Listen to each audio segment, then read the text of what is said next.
this is where it went down, at right here up under the gazebo. Right here.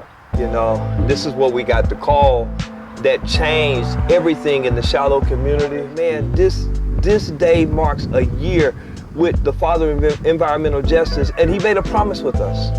You know, he told us that he's not going to just come one time, but he's came so many times. Oh, and, yeah. you know, sat in my living room with us, and we sat and talked. We went to dinner, we ate with them, and just talking about this stuff, and he couldn't even believe it.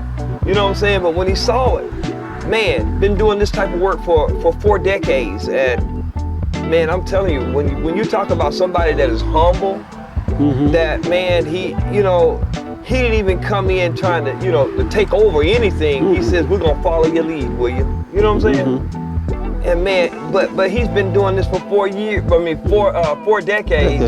And here it is, he's humble and he's following our lead and he's coaching us, and man, the humility. And when you get people to join forces with you that's willing to fight just like you got the same fight, man, you can accomplish anything. You know what I'm saying? You can accomplish anything. And that's what happened. We had someone to join forces with us that wasn't scared, that knew it was wrong, didn't mind voicing the opinion, didn't mind talking about it and getting behind us. That means a lot, you know? It do. Yeah. Sure do.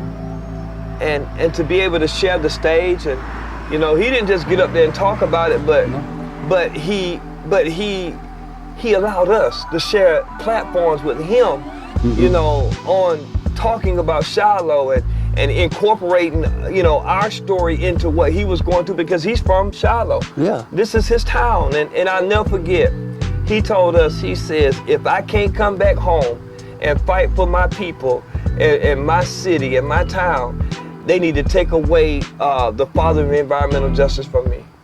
Because it wouldn't serve justice. Because how can I fight for everybody else and I can't go back home and fight for my people? And he did it, man. He did it. Yeah. And he's still here with us today, fighting. Him and TSU and other partners have joined forces, and him and Dr. Wright with Deep South Center, and other partners with the Southern Law Environmental. And so many people have joined forces with the Shiloh community. Man, that means a lot. God did this. And I tell people everywhere we go, we tell them it's a God thing. You know what I'm saying? Yeah. God, when God called you to it, he'll prepare you. And I'm just excited. This is my birthday, y'all.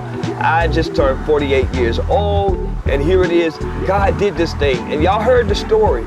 You heard the story. I just obeyed God and did what God told me to do, and went by there and did what he said do, because he said this is expedient that you go by Dr. Bullard's brother's house and get in touch with Dr. Bullard. And I just obey God. And and we're sitting right here, the same place. We couldn't get no answer while I was there, but when we got back, I believe it was around 1 or 2 o'clock in the afternoon, and we were sitting out here, and I was explaining to you what I had just done and everything, and boom, here comes the phone call saying that this is a horrific situation. Can y'all get the people together? And what we do, we went and got everybody together. Less than 48 hours, God turned that thing around. Ain't that something? I feel blessed that, to know that we had somebody to be along with us to fight for this situation that we're going through, and I know that you asked me to follow you, and I was more than happy to say yes, I'll follow you. Right. And that wherever you want to go, wherever you feel that to do, I'm with you. That's right. That's right. And man, and you have been there. I mean, you have been there with me.